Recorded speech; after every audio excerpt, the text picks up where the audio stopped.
Welcome on in, guys. Three bold takes. I'm Freddie. I'm joined by Chase and Quinn. As you see, we're wrapping up our 2024 NFL draft coverage and predictions here with the defensive side. We've already done quarterback, running back, and wide receivers top 5 list. This video, we're doing the top 5 defensive players overall.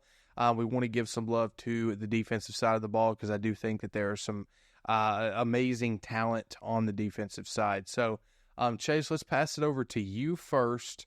Who do you have as your number one defensive player heading into the 2024 draft?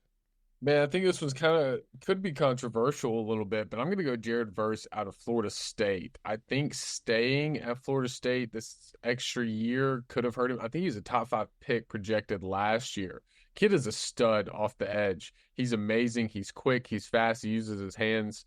And I love the velocity that he plays with, the determination that he plays with. I think he's going to be a dog wherever he goes. He's a little undersized, I believe, but he's going to be awesome. Quinn? Yeah, my number one, I stopped and I looked at every big defensive name there was on the board, and there was really only one dude that I was convinced that if you drafted him, he's going to play a key role on your defense for sure. Like Kent Fell, and for me, that's Byron Murphy out of Texas.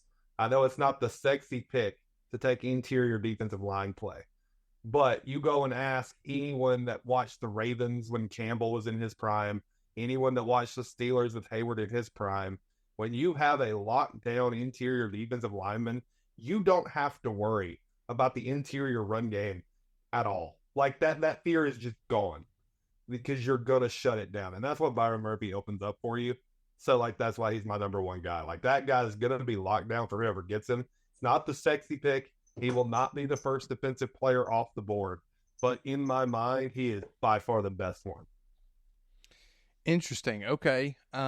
Chase, I'm going to agree with you. Jared Verse is my number one guy. I think he's the safest guy that you can draft out of all the defensive players. He's very versatile. He can play with his hand in the ground, or he can play standing up.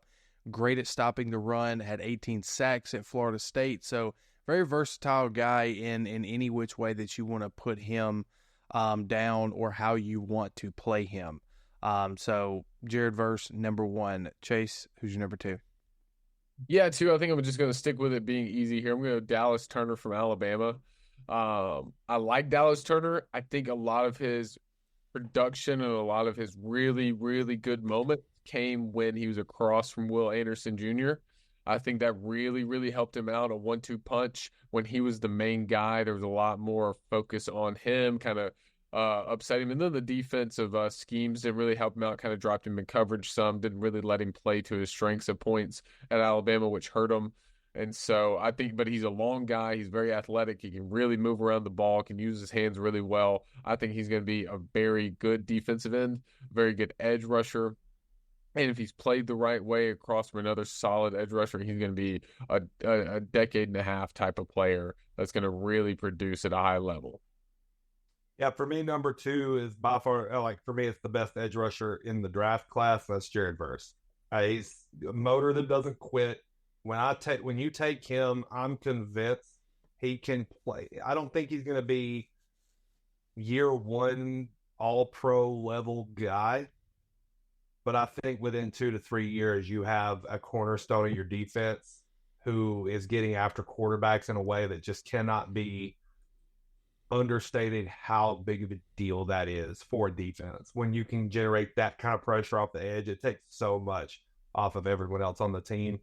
I don't think Verse needs another dude to help open him up, and that's why he's a clear number one pass rusher for me and number two total from any defensive player. I'm going to go Dallas Turner here as my number two as well. Chase, you kind of hit on everything I wanted to hit on. I think Dallas Turner may have the higher ceiling of the two between Will Anderson and Dallas Turner. I think we have seen the best of Will Anderson when he was at Alabama, and even his first year in Houston, he was very good. Right, he came in immediately, made an impact on that defensive line. And because Dallas Turner played alongside Will Anderson, I don't think we've seen the best of Dallas Turner yet. And that's why I'm very hesitant to say that he may have a better ceiling. However, I think when that day comes, when we finally see him peak, it could end up meaning better production than Will Anderson of those two that were alongside each other. Chase, who you got number 3? Yeah, I was mentioning him to you before the podcast, and Quinn went off the books on his first pick, so I'm going off the books here. Going Braden Fisk.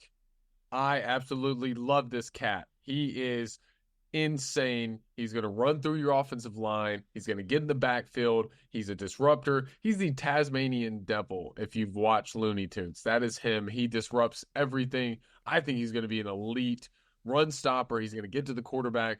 I love his game. If you go back and watch the ACC Championship, if you watch the couple games before that, I think he just absolutely lived in the backfield. I think he's going to be an elite player for a long time. He's going to get drafted around 2 or 3, which is going to be very sad to see, but he's going to be really, really good for a long time. Quinn? Yeah, my number 3, I'm going with the best defensive back in the draft class, in my opinion, by a pretty substantial margin, and that's Terrion Arnold. I think he's a lockdown. I think he's a very smart player. I think he's going to have a long career in the league. I don't think there's any defensive back in this class that I see and I go, oh, yeah, that's a Pat Surtain who's going to lock everyone down he goes up against. Or even better, there is no Sauce Gardner in this class. But I do think there are some like strong, smart defensive backs who can make a long career for themselves. And I know none of them I am more confident in than Arnold. That's why I've got him as my number 3 guy. Very interesting there, Quinn. I'm going to agree with you. I've got Terrion Arnold as well. Obviously, freshman All-American last year and then first-team All-American this year. I mean, he can flat out play, right? He was the anchor for the defensive backs at Alabama last year. He's very smart. He's very disciplined, too. Like, there's not many times where you see him in blown coverage. He's normally the one trying to let people know where they need to be, what they need to do, and I think that that's a major upside in drafting a defensive back, is you're looking for those smarts, you're looking for the command of the defensive backs, of the backfield. So I've got Arnold there as well. Chase. Yeah, let me just stick here. I got 4. I got Arnold. Not this past season, but the season before, I think he kind of let me down a little bit. They were moving him around from safety to corner and back and forth, so he wasn't playing his best game. But then solidifying him into a single position really helped him out and made him a better overall player, and he looked a ton better on this defense. I think the defense scheme helped him out a little bit, but I like Arnold as well. I don't think he should be a top 15 pick. That's just me. Because again, like Quinn said, he's no Sauce Gardner, he's no Pat Surtain, he's not an elite guy. But I think somebody's going to reach for him. But I like Arnold there for my 4. Quinn? So for my number 4, this is going to be controversial for the two of you after hearing y'all's list, especially considering who I haven't said yet. But my number 4 is Chop Robinson. I like the motor; it doesn't quit. I'm a big fan of the play style. I know Chase, you yourself, not a huge Penn State guy, but that Penn State defensive line transition to the NFL over these last 5 or 6 years has been pretty solid. Yeah. I mean, obviously at its height is what you got going on over in Dallas, but even then, the other guys have produced to be solid role players on your defensive line. I just don't think you go wrong taking a guy like Chop Robinson. I think the worst you get from him is like a consistent starter who's never going to be anyone's backup, who produces at a high enough level to make a handful of Pro Bowls. And that's what I see from it. And I'll get into my number 5 and why they're my number 5 on my next pick. I am going to go Chop Robinson as well. I love what he was able to do. And listen, in that Michigan game, they ran the ball 32 straight times. And I think Robinson was a big reason for that. They could not stop him early in the game, so they had to bring in 2 extra offensive line and widen the actual line of scrimmage just so he couldn't get to the quarterback. Now, there is two sides to that, right? Like, why wasn't he able to do more in the run game? And, it is what it is. Sometimes you can't beat off 3 offensive linemen at one time. Sometimes that happens. But I love the production that he was able to give. He ran a 4.540 at 254 pounds, which was unreal. The second fastest 40 at the combine, I believe. And as you mentioned, Quinn, Micah Parsons, and I'm not directly comparing the two, but look at what he's doing in the NFL from Penn State, and I have a feeling that Chop Robinson may be able to follow the same suit. Yeah, going with my 5 here, finishing out the list, I'm going to give some love to the group of 5. Going to Toledo, Quinyon Mitchell. And the main reason I'm picking him up, I loved his tape at the combine. I think he did a lot well. He provided the speed that you need to see. He was able to move really well across the field. And I think when you look at his tape, he wasn't challenged a lot in 2023, but in 2022 he was very hands-on. A couple of pick sixes, had 5 interceptions that season. He's very fast, one of the fastest. I think he is the fastest quarterback on the draft board this season. I love what he's going to provide, and there's always one of these group of 5 guys that are going to pop up and really provide an impact off the jump, and I think it's going to be him this season. Quinn? For me, my number 5 is Dallas Turner. And now that's the lowest of my 3 pass rushers I put on this list. Look, I'll just be completely honest. I see more upside with the skill sets of Chop Robinson and Verse than I do with Dallas Turner. Dallas Turner, for me, watching him in his 1 year where he got to be the guy, I feel like he struggled in the biggest moments to make an impact. I did not feel that way about Verse and Robinson. Yeah. I worry about if you're drafting, obviously the talent is there and you've seen it on tape, and he wouldn't be in my top 5 if you haven't. But with Robinson, Verse, I feel like I've seen them hit that extra motor and go to that next level to make me feel like you have the potential of drafting your Myles Garrett or your TJ Watt or your Micah Parsons with those guys.